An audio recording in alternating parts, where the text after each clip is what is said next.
Hello, princessy. Hello, Omnita, mommy. That's how we Louis. O salo boire ni kao no to no fi agbon no ma o. Eme nu taba una we. Ogi baba. Mo de amega ilani le drop Hold Nene Nigeria ogun ni amukiyan teme. Network ya when why you not talk South Africa here so to. No dey here he to. Why lo network in Nigeria? Ipe kiyan. Adomo, awira me Ni we gbe so ni mo si center. Ma okpa meva wo. Ma we left. Picture me ma reba. Ya we ya begi ve mena hina. Ma reba wala wo. Oko moriri amuwa. A princess yakpa imadeba wala wo. Bona gboyo wa aya se kebi. Te o wa te heme. Ìpá ìgbèmẹ́ ìwé láti àkáwí máa ẹ̀rọ wàrí mòúnì wàrí mòbọ́sùtọ̀ zẹ́ríwẹ́ òwíwá òtúnwá òsúwá èyí òwíwá ayọ́wà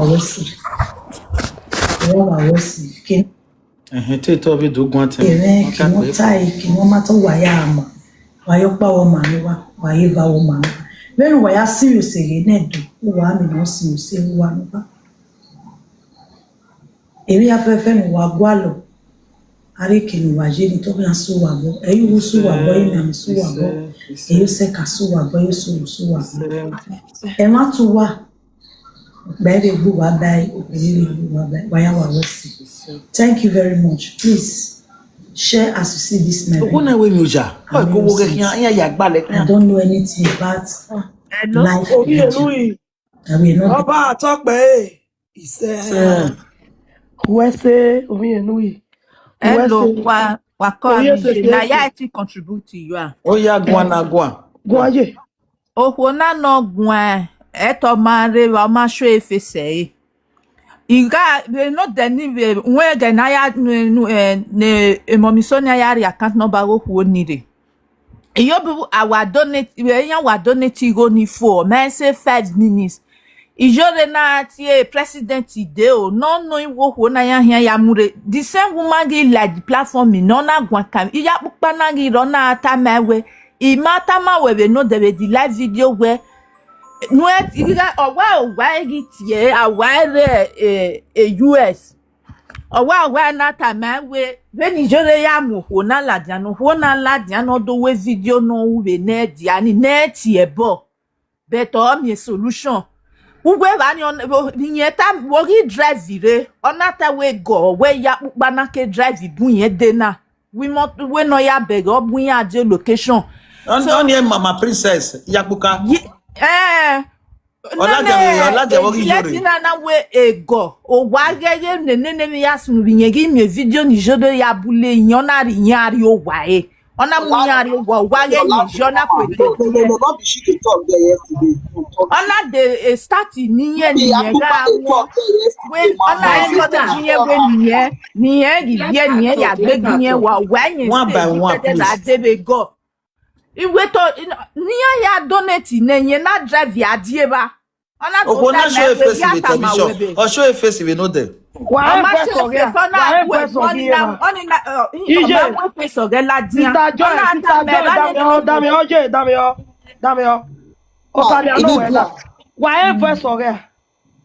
Mama ni gun woman ni o. Mama Sister Joy.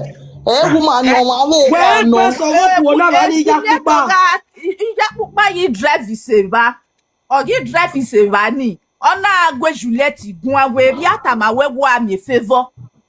So no ya agwani e ba ni Juliet na me ya sunu mo be don we that time wait no they never block me that time mama I just ask a question Otani me ye no way my sister Joy Otani aye no way ugwe emi na ya we tanania mama igwe mama iwe uto eti ma argue dami oje Otani me ano we na we bi nwan ibe where voice yakpu pa with the background of ogi yo no gi on ba no there Ihe voice oge. Ijore na. Why TV the prove like that? Why take pay mana? Ijore na we no phone ni ya be mo me no ni tun ya ihe ya ihe akpa na we efimi ni ya rie no ya ha tene. Okay, Why show a proof now? Mama beg, I fit talk. Mama princess, what call him now? Lani nota. Because when bono wakoya so say wa momo o say ma wa kwefe ko so say o say. Okay, somebody say one forward down to me. Wait. My Elani ma connect it and take call him. Wala o wakoya so say Jimmy no ma wa mai. Mommy lawo wo ni wa temi no sunu iwa are. Like sorry wait till you talk. Wait till you want talk. The other woman where they had drama. Now this woman call where come say document. Every woman na gwa uta to record where I send the giye wona na. Mama understand no ke dokpo le born do be face of life la gwa bi jebe. Gwa. Understand why ko so say. Waya domo wa bava ima ya pupa de mama ropa but he wa already comment section we bani. We understand. I was so disappointed at what ima we de honi ya collect go oni ma camel but again no ya neru ni again ni me ido ya gbe message we we neru ne we ma no de ba we agbo ho na we emi ni ata na dan we yan. You understand? This was what happened. Only you guys explain when that woman they talk to Iyore. Now another woman come. If you even listen to, if they send you the video, you see say Iyapupa voice and the person we talk, their voice they different. Now that one come like Ovasabi say, Mahamiya wa no gu egwan o we nu egwan. Mahamiya we o say we. Odo mu we bo wa mu we ari o wa ewe nu egwan nu eti ebo ni ya.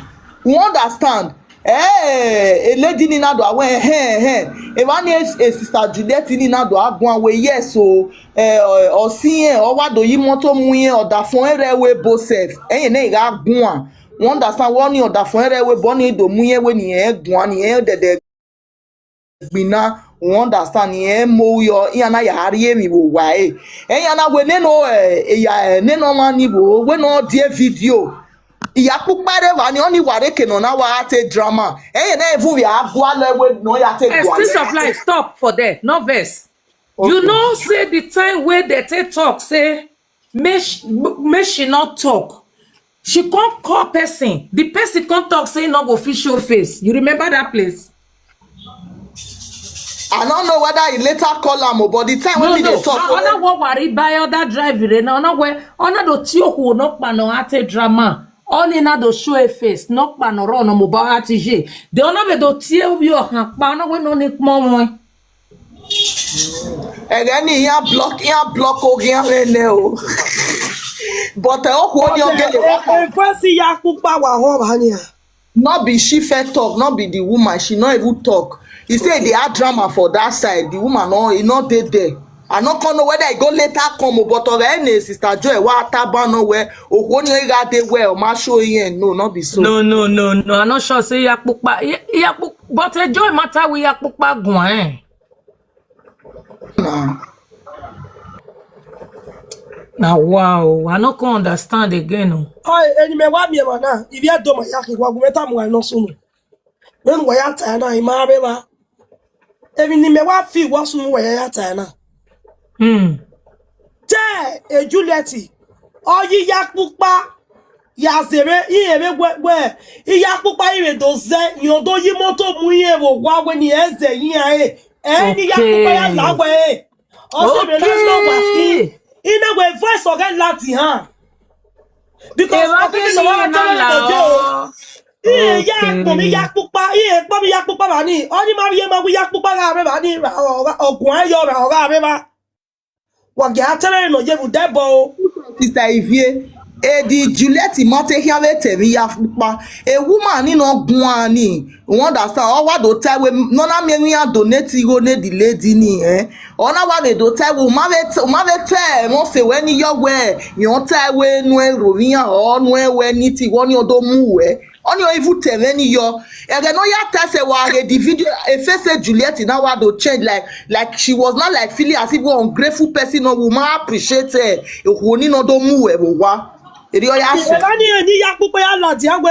Iya pupa do mu yen wo wa me na na ya ga sunu. Iya pupa ya ba ki yen we ni e de ro bi ya ro pa. yes so man But only my dear my way, of your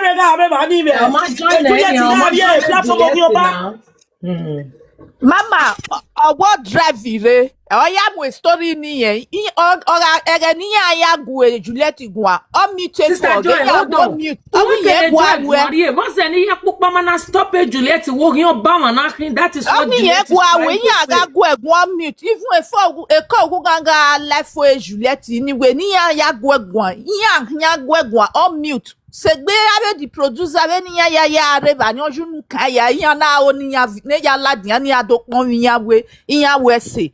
Iya zeta me wu mute odo ta yanju nu we kan ni ya ko na wo drive re ni na wi yan o no mo wi yan we no dey o na wo education be ke ni ana ti nega me wa ro be ba ni DJ that your sister Joy or drive ire ugme so yin location yen na ya mi o si eru da we ibaba o ne e Juliet mu egbe efi ona mu egbe yo bogun ba yen drive so adami o dey talk me anybody I know they like am that you ni me explain am and where in mareba but it me feel where he is sevani or drive sevani yen mo bo ki oja ugbo so wa drive sevani na we gbe drive pa ohun ni no da Juliet beta ba owe hia owe ti ahun owe iya pupa yi ki na iya pupa mo wi because me mommy view iya ya fe location ya ga aje be ba ni be no there okay location ya ga aje on your drive ya mommy call wese meme moto when anybody we go part to be that old woman where they had drama Madam Leona sisi yan ba o ge yan gun na iya pupa gun yen moto Madam Leona we get ni ba we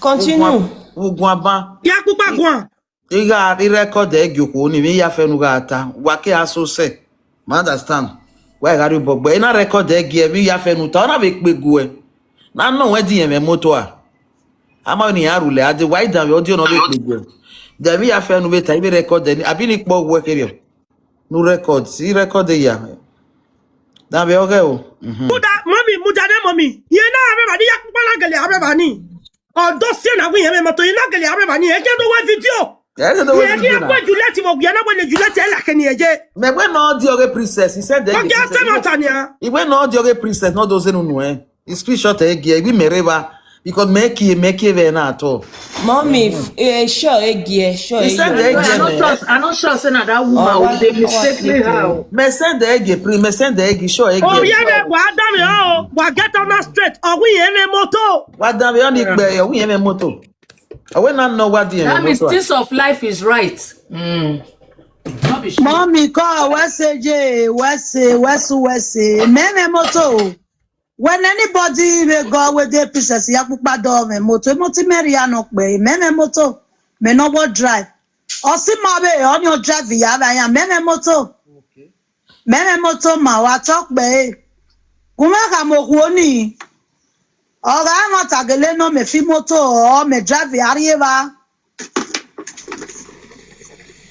e bokpa yen no ro to bana e mi du ogun oba gun ore ni igbere ima pa ma eva no ba no ore si aye ni ka obo ikata iti ebo ni ka we guina wa talk be je no ge wese ma mommy iyo gwo me la gwo mommy wa pe record na ge do wa pere ni gun na awe igwa ebo aya sinrin yen orure dewe video pagwe when very my be ya very my be ya not mommy na se get piona ge o le no na ke mistake ba wa to pe ni Iyore mo kin ba net set oge o lu ma lu oni me do ko je wa to uwe se je me ni je uwe se mi na gbon ama we gbe wa yo pa wo evi ma Wa talk by any. Oh, eh, we kinje. La go my sister. Yakupa. Yoni Yunuwe. Me do ni me do. So pa lady meje. E mata no bu me meta. O si e. A mi ni ama ya gwa no me. E se ti sunu da. Obi enu ikin obi eni ka o. If you are going to go bedo. Oh, not be the woman, not be the woman, not be the woman. So nala go. Ma bege ne mami black mena. Wagi age me. Ake ateme. O yere gun ye me moto ni ategba mu ejo egbe na ategba va egbe ne baba na fio ejo pupupu. Ado magba. O se. O yere na gele a, ona gele a mo bo. Iyen we video no wu. E ku Juliet. Ne Juliet da ki so da gbe. Awo si e pa yen ma oni egun yegun. Wagi aye won yawo mi. Ndebo. Oh, not carry another wala or abeg go wala oh. Mommy pay. Enemy ataba. Listen there. Basi Iyore na. Me basi Iyore na. Wana mi ogo wata lo lele ya. Okay, maybe Iyore get anything. Huh? What wa change my brain. Okay. Eh? Mana. You just keep on nu wado mu mo oge. You wado mu mi ya pupa un. Okay, you have to go say mana. Na. Kakabo. Okay. Wa kiyan de. Oh, kiyan ko agun. Because you wa river no there. Things of life. I'm here, Bob. I'm yourself, say, oh, Agbari Abe, you can't carry it. Not they do like this. Wamana fuya wu yo sene. Wamana fuya wu yo sene wa ewe. Wamana fuya wu yo sene wa. Wa ekota na me wa like oma. Wa fuya wu yo sene. Eri aya wu me. So very so calm. Eri aya wu me. Igi ti ebojo wa no so se gbe me ya we mama gi ti ebogbe. We pa do we ka ti ebo me no ka ti ebo. Eri pa so e pe ona pa we yo du. Ana do mo se gbe me. Forget it.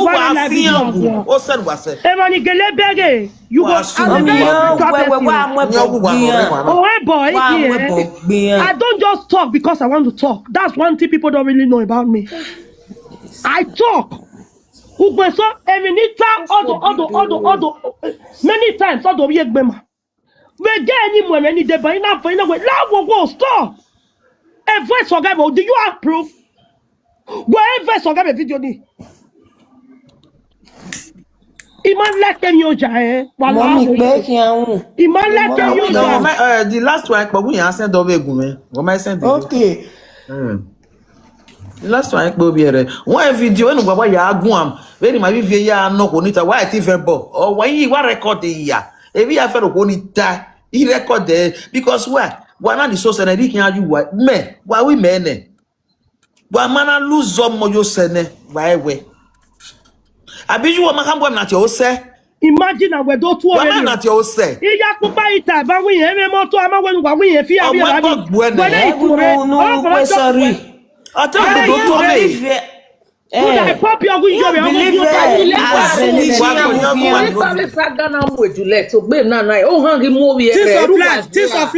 Tears of life. O salo bo ni ka o no fi agbo bi je me. O salo ba no mu di anu e wo dem ta mu di anji. Wa to bi je me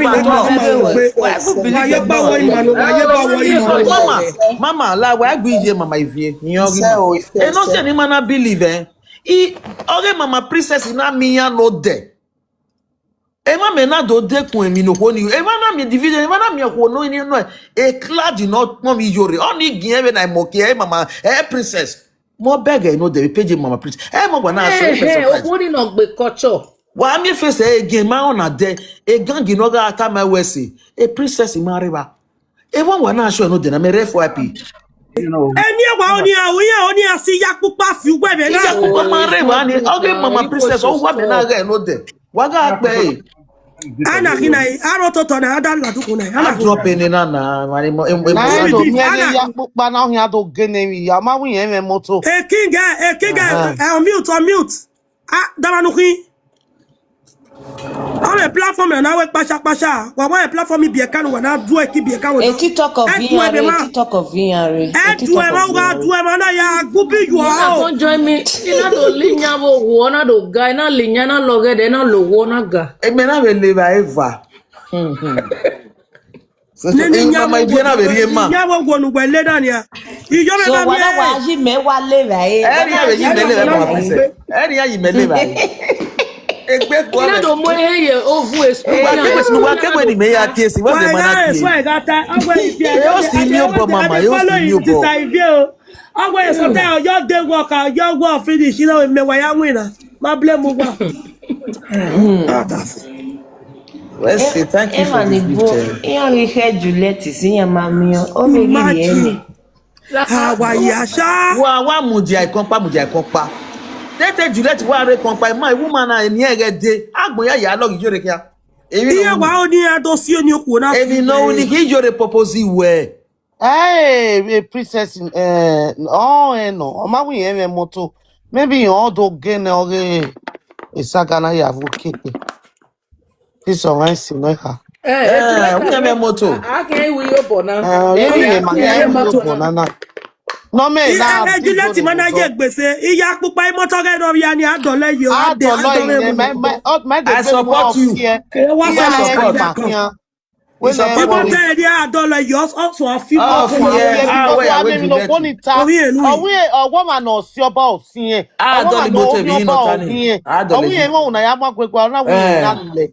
Because here ya enjoy the dog your banner.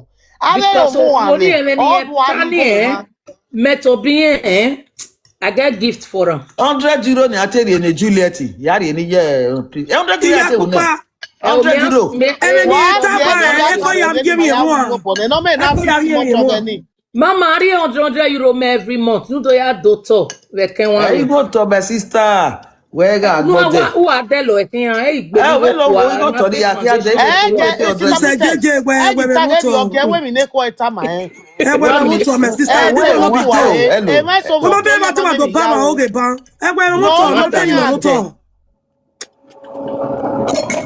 €100. Life in Jonathan Juliet 100 in a year. Yeah, so that's when Manike Lele.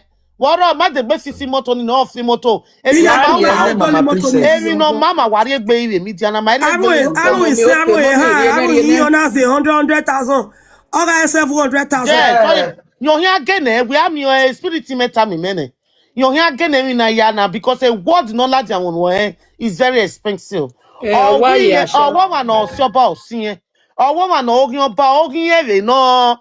Oh, we moti Iyore ya wude we en gweruae. Utare bi ota ba. Ebi wata. Oh, we jo lo ba Wala wale picture joy me joy we to here. Ejo ma gbono a. Ejo ma gbona. Oni do you join the princess JJ. The picture guy come here screenshot yours what. Good. Oni ma gbon when all the no go me twase yo wa o. On even ya kata mi e vega ni we no fi we. Goje. Iyore puppy. Na join the meka no me princess JJ go meka. No to the platform me. Mama show a picture. Okay, on the meka na. No ogi jore ni no ya we junkie no ni no rape man ya wo don e meka na. Mr. JJ, you know say you don't for F up now. You don't forget. Kakabo. Iyore, the gallant now we and ma mwe understand. Joy any guy no me happy. Ma yiri agbalo we. Oh yes, was mercy good. Mama, mommy, Princess JJ. Where the argument? Mama, you not here. Wala wa mume yoga. Eti toko mume ade.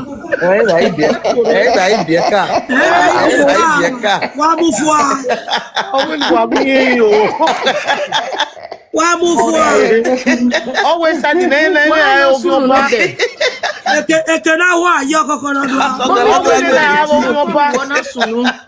Opo pana yan dokun. Iyan na we no gun a.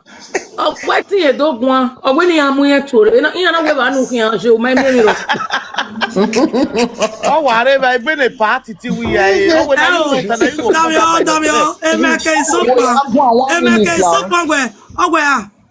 but someone when you want to cut the boots, like I'm going to it.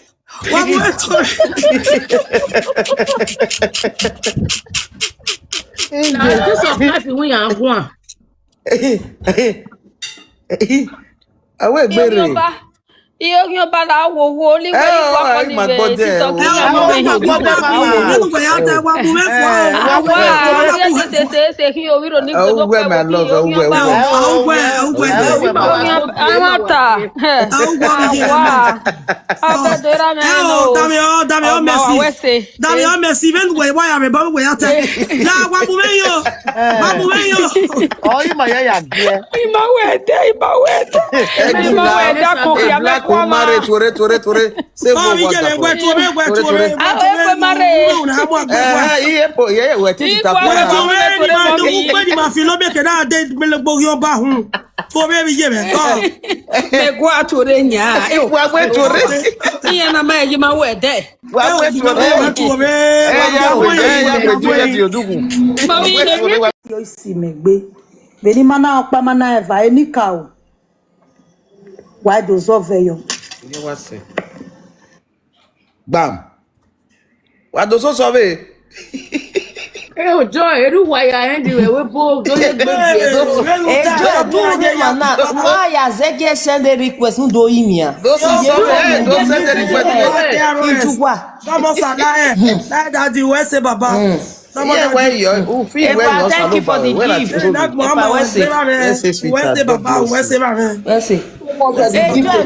send a request. No, I said the request. Wa believe later you why worry. Wa ya same ye wa se me ya men wa won. Eri opa sunu. We do imia na. Ya mo we yo everywhere go to your end. They get send a request. They get 1 minute so la only 1 minute. de ne jere ni. Joy, yeah, but I went but there. Hello, Mama. Ima ba ma ro pa oge. Emenu o ma re ba iya ro pa yi. Ile lian do na una den the IT screenshot in duwe. Eni no ku oni ju nu ya ta be ba ni be no ya ta ni stand na be taban. Wege ima ba oge ri be te ni na o ne ma se mere moto. Sister Joy, where you pupania? You know her. Joy, stop. Stop now. Where the woman where the woman ba? No, where the woman ba? Ebe ta we gemi no kwoni to kwoni Juliet oju nu eta ya na ta wo ke no mo fo ne we no do to e. Bia iba no ro ba o na wo ya pupa. O ma so ni e. No yo lokunu ro ni gbe yi ma ba wa ro pa o. Oni say Abenu wa ya ta sin wa ta we iba oge o maybe jore hi bia ye maybe jore. Okay. Who we beg who ni gian passe phone ya. Mama, no not stand we be a comment section ginya. Imagine ginya ga no ta o mute phone yo temini ata organi o we nya beta me wo ke do gweni ya mute ne phone. Joy enwe ma ya wo ni re. Wa o der mo kan record hold on.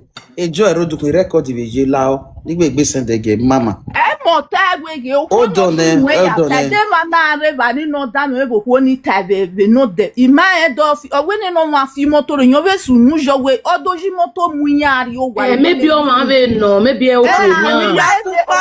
We ma we ya pupa na ye ma so ni ya pupa igi ya pupa do yi moto. We be face e na. Osuni jo woda fun ere US woda fun ere ya na ya o ma re go ya ere go je ma e ya do me but if no can we me atana we beg again ya pass phone we na beg ko na princess ba iya ga ni we no mu phone ne yan le sunu tell your papa sister Joy ugwe to go e voice oge me no gwe be na ugwe e voice oge Stadionivier, 15 years old, ni kelele we right from social media. Wa ge video we ya post ye TikTok we I comment ye ya fe be nu wa ya o wi be ni ya Iyore be no de ka be live video na man no ba ne no be redo aso se don ga to ge be no de nu wa ga te bona mo be ta mu wa we e man ni ga re life of Iyore be ne dia we gu no ego ni Iyore ya pa be la re we o ge manita The man no le nuagati ebona no we Okay, Well, I will apologize $7. yet. My woman here. That's it. No sorry, Ebola. No more. Damio, my beg, Damio, yeah, Apologize. No, Joy. me allow. My beg, ya, Guamba, or see now. So gentle, allow. I will mean a while so member. In a no, Tina will wear me and you whoever so here. Una we or you will not do yati and banana. And we are who's ever we are doing. Mama, mommy blue, la tia pupa. When on anything worry I send the give wa gwa me made it. Ya pupa la wo teme obi en doyi. La wo wie sese. Obi ogidi kan la wo bi je me la ho. Oni se la ho. La wo e misunderstanding no. Mo la ho. Eti e bo mo. I was thinking she was the one. Yeah, Sister Joy. La wo no e misunderstanding no. La wo je e gbe mo. La ho. Oni se mo. Joy otima we no la o. Ogi ma no. Wa o dole wa bi Joy go a. Eti me ni ibu wa WCG the way me no no say na we na go egun a. Thank God the stand we ta we yin bi are ba ni. We say sister eh. Thank God. Maybe my swagger go. Wala wo record di Emi ni only ta. Because no ti ya ti ba we bono we gbe ni e mare wa to. Mudi aneje ge mama. La wo record no. Je ne we gbe press e na. Joy mama. Emi ni only ta na his that way. We no ya la dokun ba. Ma understand eri ma ive ya no ta ive ya send the record ge meti ta lo eri meti ni ya fe record ge na benu ya la du ba mama we o ite we no na go nu tell je na ni vie mi na we ivio do ta yan ya do ta wo keke no we gbe repeat me ite we no we ma ta yo no mama understand even me ta yo no ya delete Mother, ya delete. Mare baya ibe ti baya pupa ori ye ti ta na wi ya pupa no. Iwe me ne Juliet ta be ba ni ta. Ma wo ma ro pa ta gi ya pupa ta. E Juliet oju nu ya ta. Utoni ne una we do ta dame oje. Okay, when I made the mistake, in I don't know when I went voice again. Who will your what drive people walk out and who went voice again? Yeah, like a video die. We are Joy ma turene ya pe di o video ni amwe ko ne no be ni no gun no be mo niya ona what the woman location you wanna apologize. Sister Joy, apologize me you rest. Just apologize and let go. Just apologize and let go. One need explanation.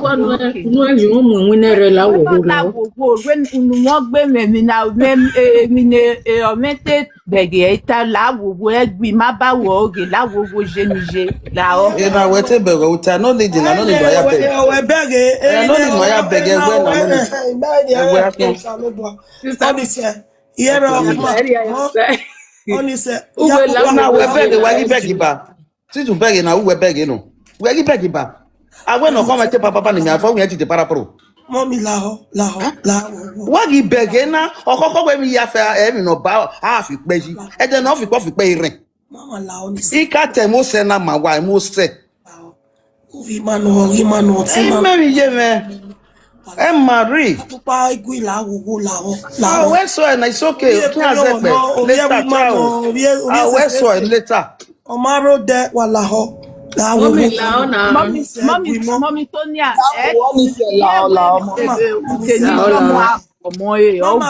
mama baby ya ga agwo be me ya le ni me ya ta we gwe o ma understand e mo ibe yin ya la ma se de miro para pasha ma se de miro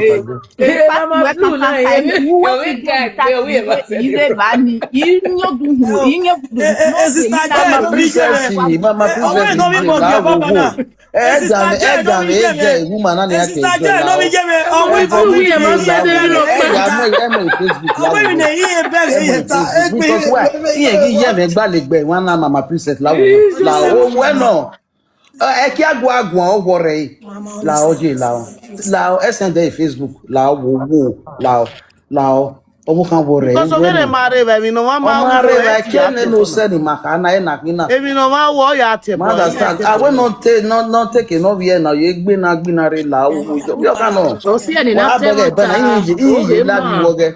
Anything here for me they like what time no je. Anything na rin. Ovia me no. We are begging we me be ovia me ni ki ovi. La mama ivie radio ayimia. Rema. La wo ya pupa. La wo Fine woman. La wo My like to wear it. La wo bi je me la oni se mo egui mo. Beautiful lady. Keep Forgive doing good thing you are doing. Ya ki no wo ki no ijoro gbe ki no ro bo. No mo ni e Iyore mother go here. Iyore ogun okin agbe we to gbe Isango ne bewe. Egbu ya pupa la wowo Iyore owo e unu na Iyore owo mommy. la wowo bi jimi Na iye na be owo e. Iye na be owo ma do panore mana. Ise. Yes. Obi agbon ajaiga oni se la Fine wowo. woman. The most beautiful lady in the Obi asiki no jobo la wowo je oni se mo. We love you mom. And mommy oh man egbe ba lo. Umami wo mari o ma Oh, go one meke va. Very fine, beautiful woman. Please, let's guide our mouth. Oh, you will come at your granny. We are iya pupa won be me understand the mama atubere princess obaname. None of the agwebo ge ebi ya pupa me ma agwebo agwebi ya pupa ye lelele. Yes. Iye ya wo ni gege to na Joy. Oh mama no.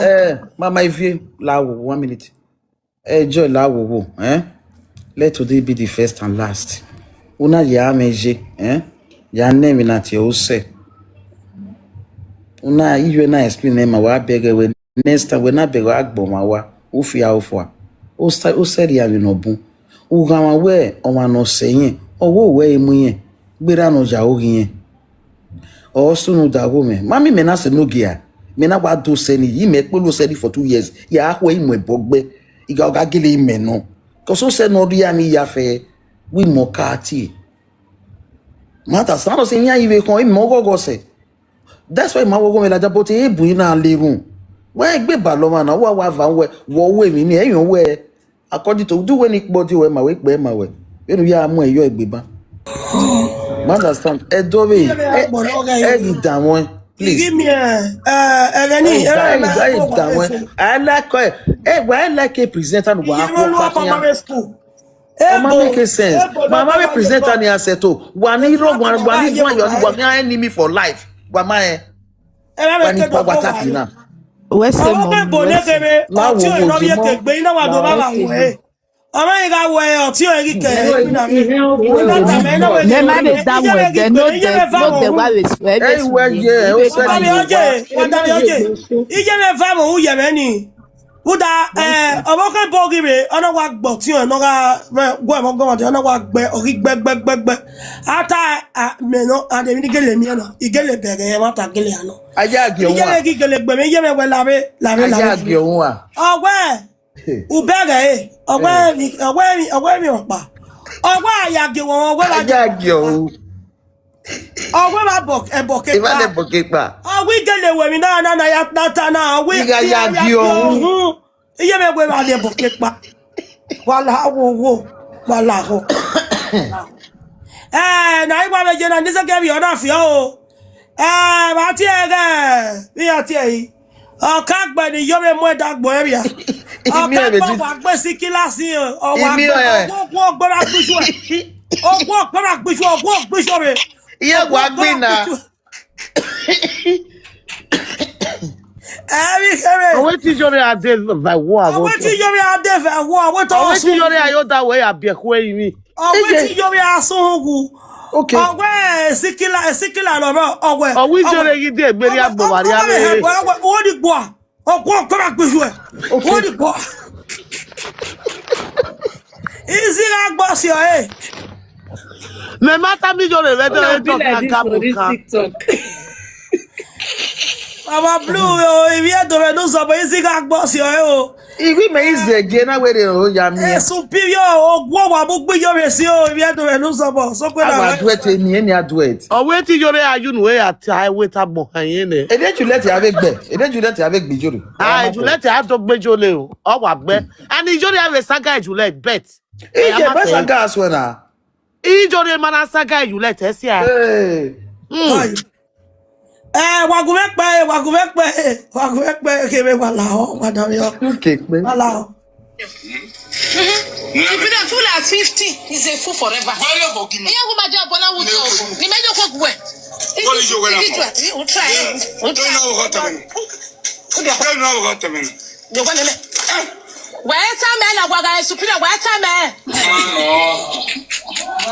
Oh, wala jaba. Why Mona say don't drink this morning. Mona say. What my boy? Superior one year over now. Where talk where? They don't drink this morning, say. Mona say. Mona say. This man. You don't give them money. Which money? You understand? Very important. A superior the same street. Hey Makaye. A superior will never change unless I Ewa no fear na ogwo bagbo we ma fi an fo Sikira ugwe sunwa o gyan ba de Sikira Sikira ogwo no gbe Iyore ogbo abi o tu vawa also we na fi na afi ko na mo bogbo Iyore ma fi an ugwe gbe wa iyan go bi je mege no ge no bi je o salopa we se o bi je me ate bi egbe ya we no support superior ada itabe we bi o boy ge Iyore hun dan o bi o boy ma bi je me o bi je me na ye ko bi o boy mo ona gwagwa ye mo na Mama e video re ni pe. Okay O wa vie bo kin. O we iyan mo pichiye la dia ti maya wi kuerie. Iyan we gbe va lo. We wa so ba na si ya o wi joro mu yen la na we he we bo. Ina ba tie bo ne ewe ni video ewe ni ti saga na cause we social media president ni meje iposi agbemi gunre Iyore ni we follow me ni amama wa gbon imabe tu egbe so we yan like me dey no pa ni le to me meje ona we yan na try Wa mo mama say 40 wa ma pa bata. Eri ona ave mi gift. wa pa wa tap you Wa tap wa be a gift. Wa be a gift. Wa be record you talk. Wa be record you talk. Ege mayare ma waga the me je 300. Je se rien bon mo. We CJ. O call me we ni an se no se rien bon. So ni pe ki an. E ko na ma o ma si no. Mommy Blue, tamawe ma do ni moto eni ne. Any well, I say I love this thing. Juliet, I regret. Do you no benefit me ya. O what's your budget? Love you egbe. E mo ta wa ni what's your budget? You wa no si oba o si ma. Ma ya ni wa gbo ni 100k wa no. 800 you ma ya support donate 100k. You don't gain because umaleli ari o do gun ba. Awe video ni pe ba no ni eta ba video ni e wu ba oga okay na ni pe ki an ma ba pe ni ma bi o ona wa so o be rota we gbe call me oye so na e bo kin we gbe mara yin ye me TVS ni ti ari mu egbu we la o ma na gie o ma so ma na vie we ina wo ma ide na do gie ge me cause me ro gwa na do ge na no ya mu o ina mu ka imotimeria me moto black jeep me ga lo but imotimeria since 4 years now, be 3 years, me fi moto now. When it's anaje, no. Ona ye kabu mwe, ona mwe ari owa so daughter me na mwe ari owa cause me ro wa, me rekene na wa me gere. Am ni kwena we save no we na we enu wo pa ya ro ya mo we relax ke o iveni. We relax worry mo me re do ni ha, e me ya igbo Juliet yi na we have vase. Ofo. So ya di relax. Iyewe momijore night Iyore night ame Star Juliet we iye wa like we no ya I reply o ma lu hash voice yi iniye e ma na Juliet na kam Iyore we iye ma lu advert because o see princess Yapipa on your riga I consolien depression many at here or my being wa on a woman we fun on your give mu o ize o e ti le ka me do imoto mu maybe o te we ni ya ape gbiye or apo osio e we ni meje me gwale ape because me moto me anybody ime moto I ka fi moto but moto me ria for na rise mechanic ti mai mi go ya dole you know we be fioni teri ma udowe mo na iwo ma di me mai dolo nu ji ni moto ga moto wo bo ma ke ni we ife do mo mere e me na yi we me wa say mechanic we understand the energy we are go we gwan na we me we as the responsible mommy o ma no responsible no dan le o ma e u ko say na le gu we go ga ya ni ke no igwan honey anya no bo me nya no we me ma say de ni because I we better me we gian me e ga no e ba no pa me wa ense even a directing man only way me go life only ga agree because only ga agree go life go be life so kime ke director ma ya wa amowe e Juliet before ya ka do ri ni meyo why come don't na we because mo ava te na we bono ma ro pa ti e bono ma ogwa okete tu gwa o mama pe ki o no go ga we hewe e ti e bono ma ofo eri wa agun ayo e Juliet we ri e ya explain ma ya we o siye ori avasiye ni re ti e bo ni me ya la ho ni me ya la ho so ije wese ma no we yen mi me ati e bo ne ba me ma tie ni a but ni atie ni mo ga mata me mu moto me ya wona iwe ni atie no leli me o ga ori oven o agwali dagbo USG ofu egbe USG ikabeta ya oni wetu owe ya bia ato zerije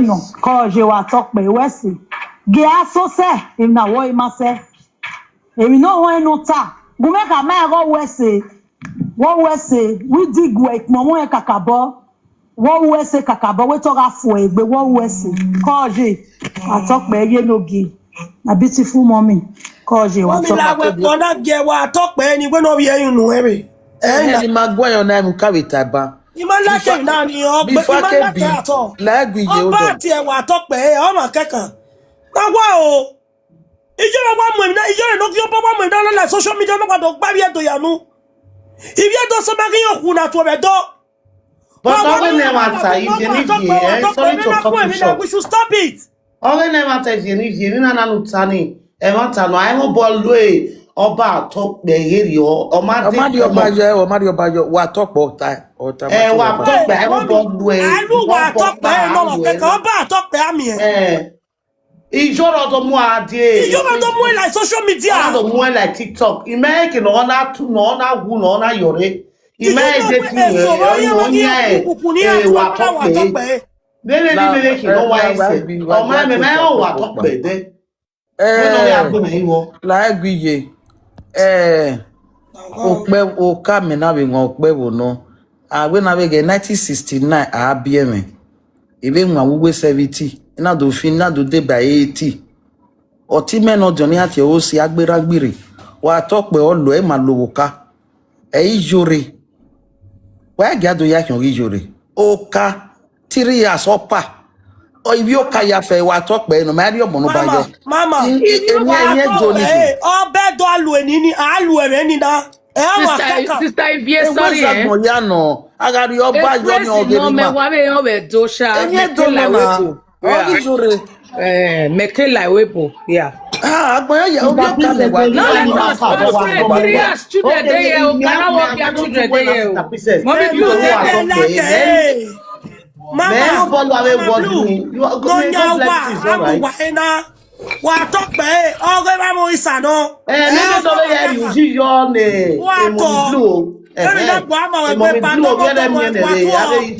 mo sa chief ame okamo ba ame lu ewe okamo ba to pe o ri ya lu atu be go mo se na ri eni abai it's not possible Anari mundiane mama ivie do my yafe. Maybe Iyore no Iyore mama because my big Mama, you said that woman is a traditional woman, Mama, right? How Omate, come she does not know the Omate me, tradition? but the way ave supporter Iyore ya lue or look so annoying. so annoying too much.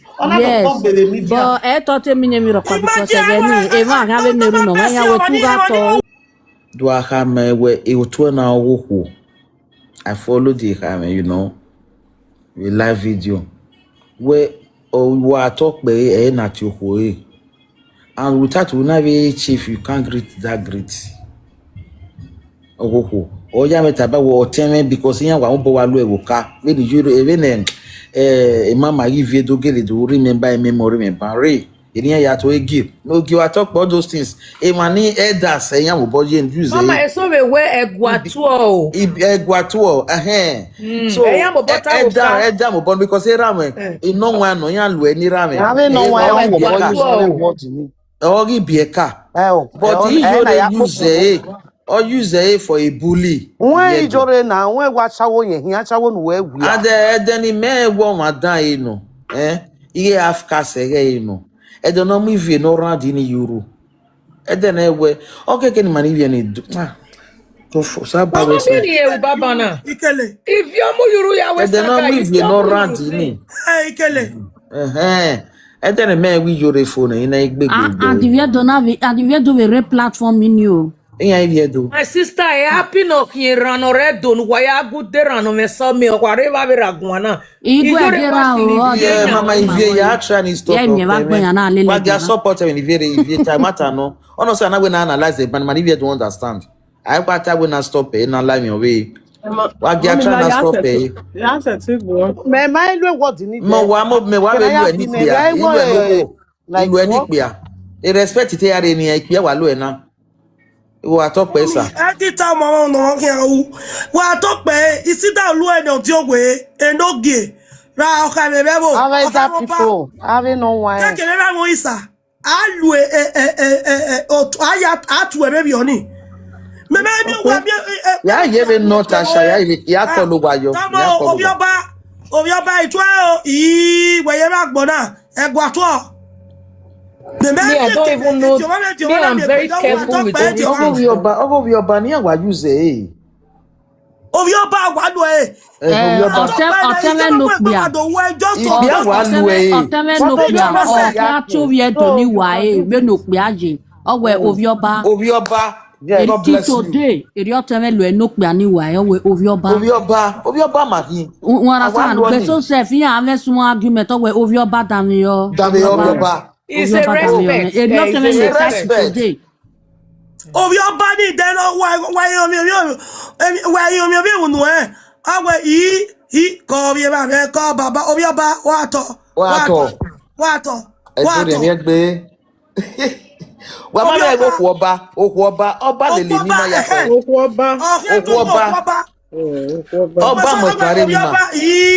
Wa to O wa fi oku oba na e. Awe oda igele.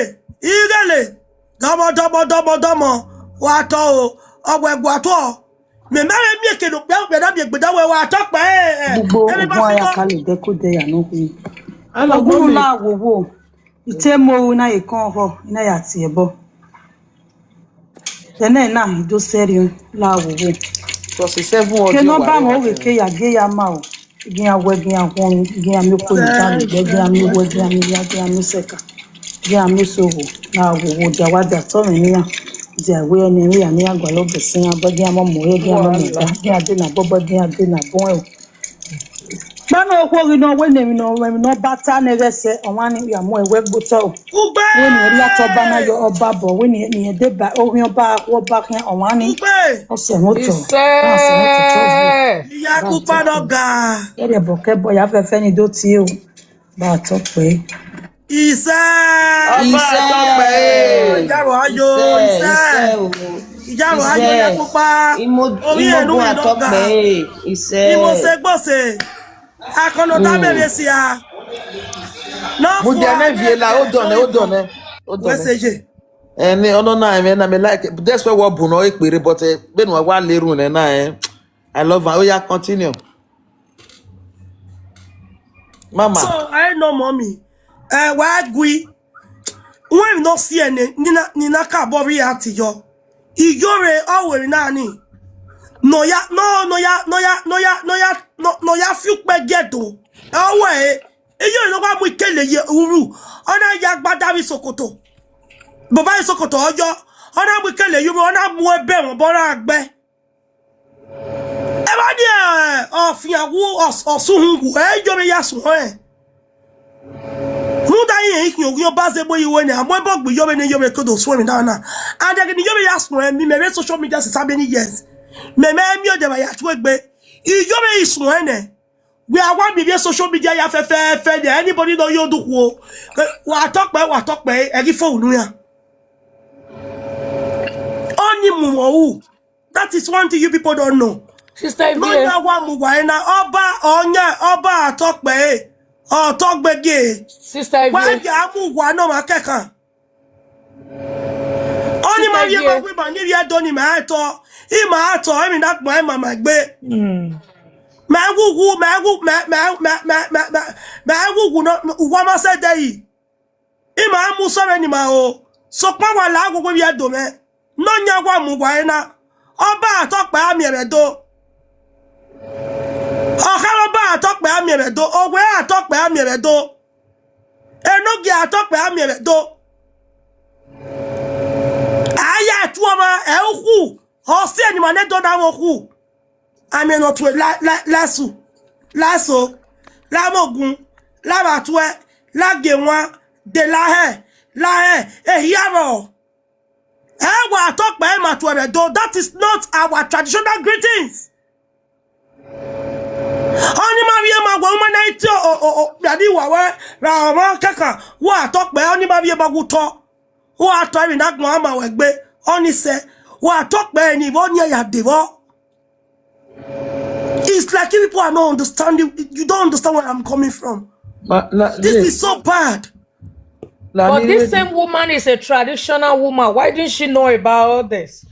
I don't know.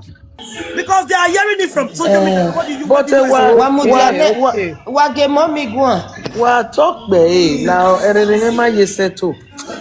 Wa talk be form of respect you know na ya can to over no wan. Why get what Iyore place? Yet is ma ye settle. Mama ya call her won pa ya wore gbere. Wa talk be respect you know. Ina me no wan ba. Ihu he wa talk be sir. All your boggy pack baby go. After we are to maybe we are to a minute 20. Or maybe now you will give her. It can't one over any. It may no one will give it. What talk by sir? It's for general. Oh, if you don't know. Mommy, when you may have to worry me. You are Muyopia and no one. Oh, no one. When you may have to worry me.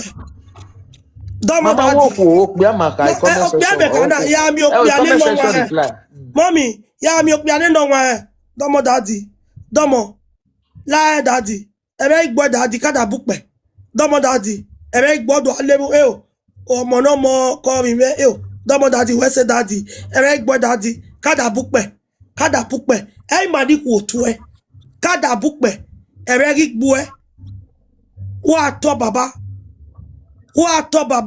ebe igbo daddy ebe igbo baba ebe igbo kada bupe ebi me ya won re o I don't know Do pa ma se we to wa to pe do pa do a opa mommy de no go ba boy oge baba wa to pe o ba to pe oge ma to pe owe a to pe o ka mo ba to pe mommy na ya se ti gun am you are fool koje eregbema ayi mi gbe mama ji come on na oge oba ga talk pe na again me now one day we okay let me say for 20-something years of my life before ike pawo wa o ma po we no je na we ni ya pe kunu na we social media ogi jo hello ogo ba mata Oh, yeah, and then in your tiny way, what talk, Benny? Mama, talk, oh, 11 for the other job, talk, Mama, topic. Myself do what market travel. Hello. Yeah, but what they drop in Europe, what my area do now. A sentiment what your money do. But make it do them market la webo. Because of what we are make a tassi. I ya 21. Oh, any my no when we might like to get tassi or your kaki. Only my 21. Mama, we're not here. I'm with no wine. Mommy, ya do ya fufu. I'm with no wine. We ya fufu. Any maybe where. Oh, very much man. Oh, very much by a minute. The way when you are what ya we the way when you do ya. Well, talk about me, yeah. Oh, look, I'm to make any me one day. I'm a possible. I'm a possible. Edia no na nwa no edo ya area do via do mekina iwo bi opa be na to bi opa ba eba na bie na bie me eba na nwa because oteme no di okbia no chief no e chief oteme hin o ma no ma oteme wo ka won ma kon den popular wo ka geni wa talk pe sa because very mebeje na ya be Europe na ima wan ma wa gba age mate 57 ba princess pa ya moment Tori moment go do ya de gbere ba ya mi pieso le deron maybe o ma say 50 or bia ya mi o e digwa tu ya eni ya tu ya ni kikpe do be we bona be piskara ni jena imani do ato wo kan ya wa mi pe respect ya re ni ya ni ke wa tot pesa e call me da we call na e ogo ku o ya ma ka ipe a ogo ku o imeda calling no wine ya ogo ku mama ta ogo ku ya ya lo na meta na ene mama ta mata no meta na because maybe ane oga gboya iya wo oga gboya iya wo ge baba pa no oge baba no oga gboya so Iyore ebo we wa ebo ogi Iyore no sara we na ri e no wa ge tu ba ni so anu bully no e bully o ma to ba lo kuna to we do it is not common. Wa talk pe baba oba talk pe. It is not common. Iyore o ki on ba pa yen kin o ki en do yen wa ki on ni school. Oh yeah, always the thing even no na no tech no platform any on any one iyen wa luyan Iyore ni no wu I even know oje bo ma no me grievances no nedo because deeply because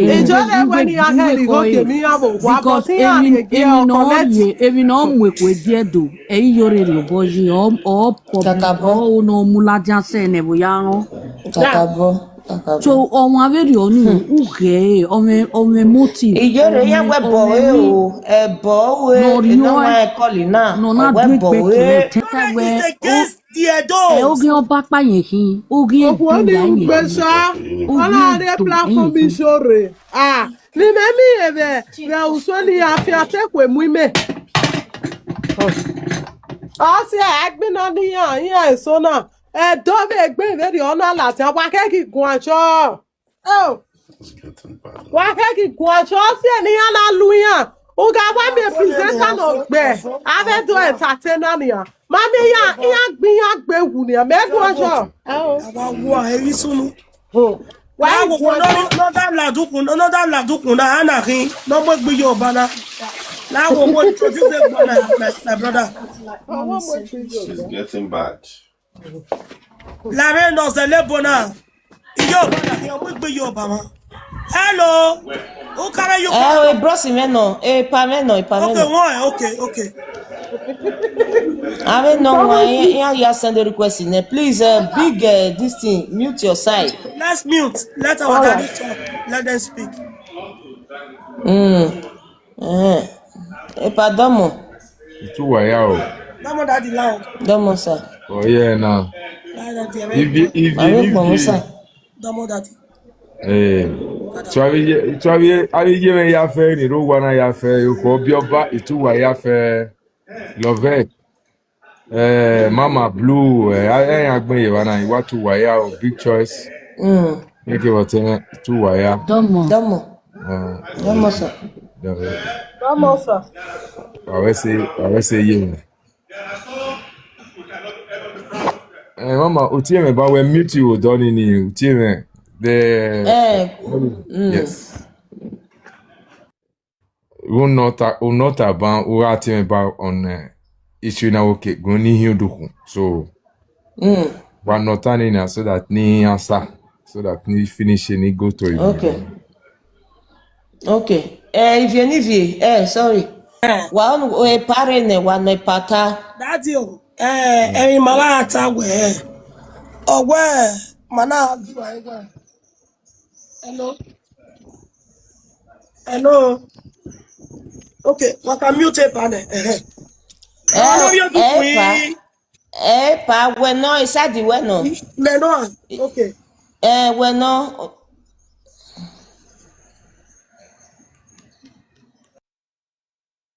Oma wahonia. Wahonia. So manata anawe wa talk be na ni ya hiwa ya ifunu nuna. Inawe enyimere do nwa ba. Oba talk be. Okamo ba talk be atu okamo ba wa mi okamo ba padomo okamo ba talk be o. Owe talk be. Doge talk be. Inawe sokpa na igwado awe social media na. Ne ya iwa ya tu egbenye na isuku ni atu ahe. Inawe ma nwa yo be na mado nwa be na. Oba onya otu eni oba kekebe ekamo ba be kamebo.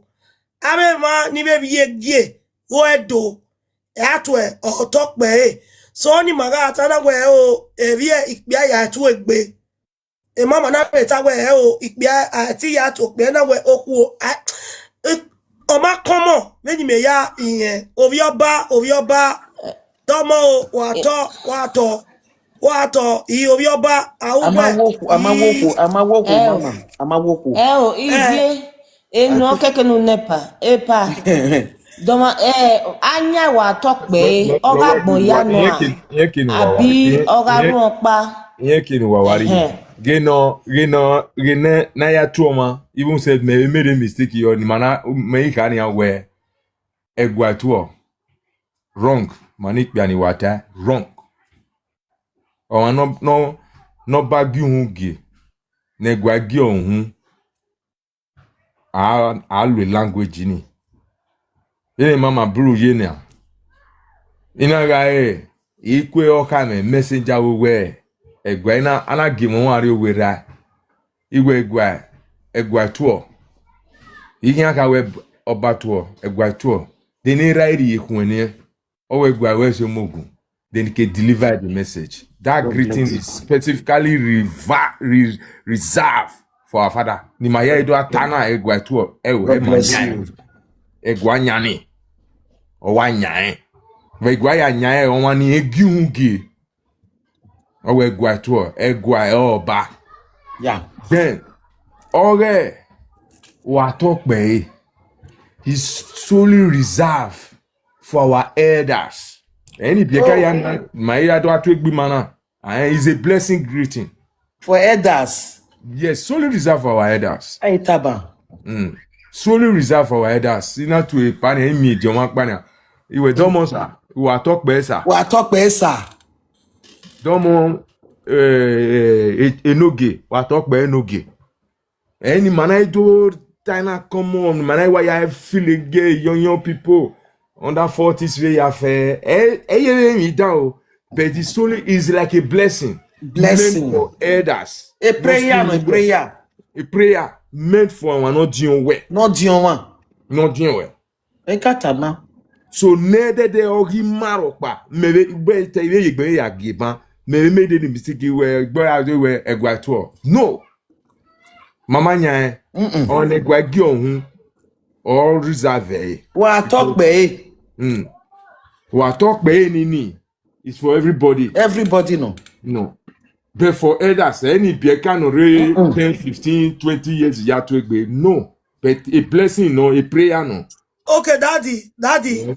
Mama, if you hold on, Mama, if you hold on, Mama, Mujade, again, no. And that's also been out of me, one day, in Medova. Oh, where I talk, me, only have it, Yoma. But you now see it. Agmo, yeah, even a boys of 20-something years, I saw a year to work, babe. Mama, go maybe go aje. 1 minute. What talk be? When I say Natana, because in my me 57 agbana. Ya trick be an rapist karama. Because it based on 45, or na 60. Yet him we be amujani we unu poje. We are ya twin here. Ya 1 million na kawati. What talk be say wuge. Form of respect. Yes. Meant solely for elders. Elders. It's a prayer greetings. A prayer no all every man. Epa okeke vi nikwo vi ata negbiyan. Aya to anyone. Anyone ya to. But na ya to iku. Ameka keni me ya to egbi man na social media mani bieka. Ya go ba ni. Mama blue kata bana. Kata do come on mini where on a boundary is solely reserved for elders. Na ya to ave dioma, ave yima. Ave who edede go ye, wa talk be ye. What matter? God bless you. Ya to be mana. A prayer you know, but you take ke is like you cannot be kinemana manaka nina ka wo makeke. O tu no mai no keke dioma. Una ya tu Obi okan. Emma, eye ma you don't get blessing. Eye ma. Ya ge. Dey pray God baba. Eye ma. Oye na mi daddy, oye na mi egwe o edioma digwe to obi okan. Emma ya uni unknowingly. Wete e meso ga kian we. Ni wa ta for brother egbe na boni Iyore Fiona. Edede ya to wa talk be. Yes. It's wrong. That is it. It's wrong. It's wrong. Nye bo be di kun ni. It's wrong. Otu enoke ke edede. Obi okana mutu, ona mukweni. Emma is a bad omen. Vegenede. Bad omen. Na wa gift man na me. E pa to wa to pe. Me wane oku no din Iyore ona ya to e. No is a bad omen. Daddy, Mama Blue. If you mudiane, ona mi ngene dogbe so.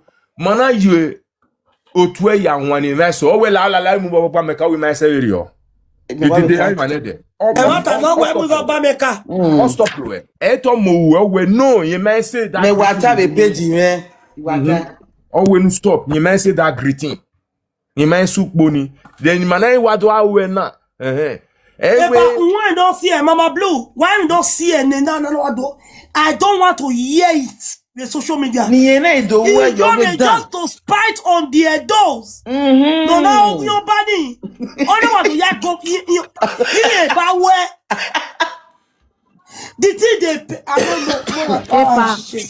If you have no sakpa because since a party no do put in much of your pan yourself no temen nukbia or here to why maybe or mia where ovioba to gato anyway masha ovioba de okay now ovioba be yes because even because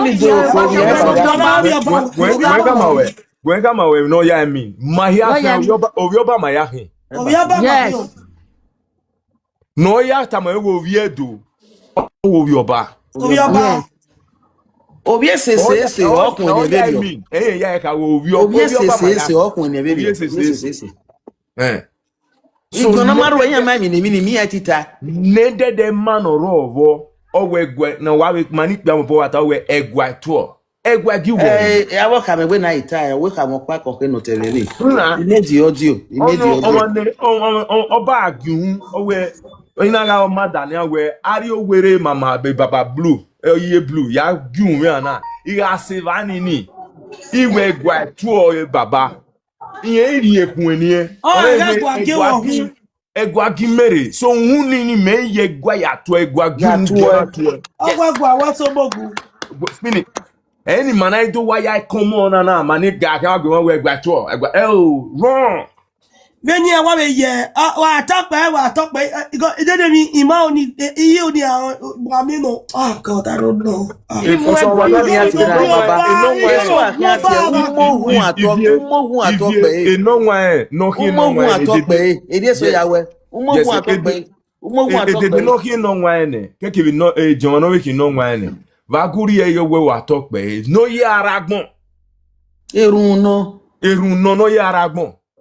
Oh yeah, meta, but I pray for everybody.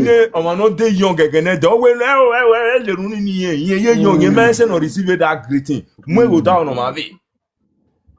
No ma ve no ro da wi. And if na mak pe na do so I say 15 years na do are here and I feel like you wear a greeting. 80s I wear we still. Papa man if you do what ya me respect you but you don't do ya for no talk. 1980, early 80s and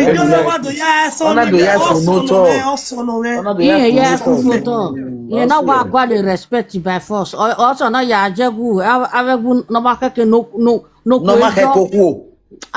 but I be via donation nije bani anybody the both of them yazuwa but I hope he answer question one. No what Mama Bruno agree.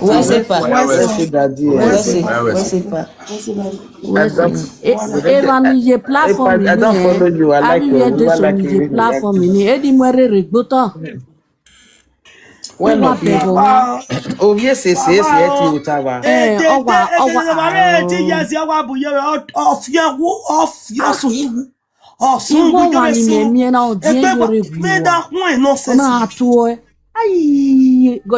Then data metic bon won bi we fo mi agbele me so bi sha. Facebook. Na ni so no me. I blog a video me. The Facebook ibagani yete wa ne iya wa blog here. If TikTok here na ka blog back by when me to type platform where I left YP here ni be da me FYP. Una we with you video ekpon me mani see you say no wa we say we ya mu a life name. What does that mean? All you hear me on my phone see and do not come when you hear you now we on. But for now, anybody I can relax or woman. Igualo, if you go me yagi si we je wasunu. Now we me makala made. If you saga not be your mate, Mama, saga not be everybody mate. I swear. If you were not here, if you mama, we're not here. When not we saga. Where the mami a new person na my mo because my old and my papa agima when we were you were new. If you don't feel about what then I don't time put over the pole. Mami no one new now we have how you talk. New food in a have record not get flow because if you react when you saga ibeni amana saga wo saga present we beg you blog I you people ni blog is no na we at all do love the at all dey even the press I don't know blogger we not be written na the set all of the talk we need new story here we new thing opena ke saga no na mama Egbe we agwaro wodo ya we rogodo bisaga mo egbe wa laro gbe ereso ije ni amamie de yen do tayo egbe o so de la koko na ya pupa mi do ya to wa eyan kan ta we de worry mama before ya pupa keteme ni do you know where even their union ya gu Juliet they are all angry with Juliet already iya pupa no teme na obviously no. I don't hear it no. I don't want to see anybody for now. I go tell me about young and one man, but he only me for now. Yeah. Because she's angry. They be really angry. Oh, when I get to have your ban, where body have your Nancy. I won't be calling you why me. You're my bed for you have your body, we have your body, and here will be having your body. Oh, be any amagbo. La gogo bi Juliet ya gui bi be guije mo bi me la gogo obi je me ga gui igu o si abe no gbado igu Oda ki pa no ba bu de no bu ade sun. No bu ade sun na mo. 500,000 ni ju ya ye gbe ya. Oda ma ye gbe wo to ba da ya bi o ki o be 500 euro. Adi Iyore ya le jaji. Dete esadima to fear na ima as more than 2 million nene. 2 million. Iyore da ya gboto, Iyore da ya funogo. Iyore da do donate de, igo me go, igo down, igo se. Igi ma be rugbe 500 ni mama, igi ma be rugbe 500. 500,000 ni. Iyore pasigo ni maka donate no kepa. Juliet wa fuck up isha. Wa ya fe mi na ge Iyore togo, wa na gbe 6 million. No nyago we 500. Igi ye ka be rugbe. Mommy, even when you donate your magbera 150. Iyore your magbera 150 ni okay. Jata we Juliet ga 100,000 we. Mama, because it's said when you donate kakabo. It's said when donate kakabo. Ni ma donate de oni wie ma we de okyo ba Iyore kake ma bo okyo ban of your lele gbe ni a donate ba de say 150. Na what we 200,000. Vie. Vie no iye Juliet wo na gbe sa. O gbe iye wa fo le gbe obo iye wa fo le. Iyore o dan oke wa gbe o. Percent CEO. Yeah, na gbe 6 million. Copies we na die page na we. Exonia we mwegi we 6 million. Wa afian wi Iyore. Yigbe agia. Afcas. Afcas the baba outcast. Wa correct e fo wa mi. Outcast. Mama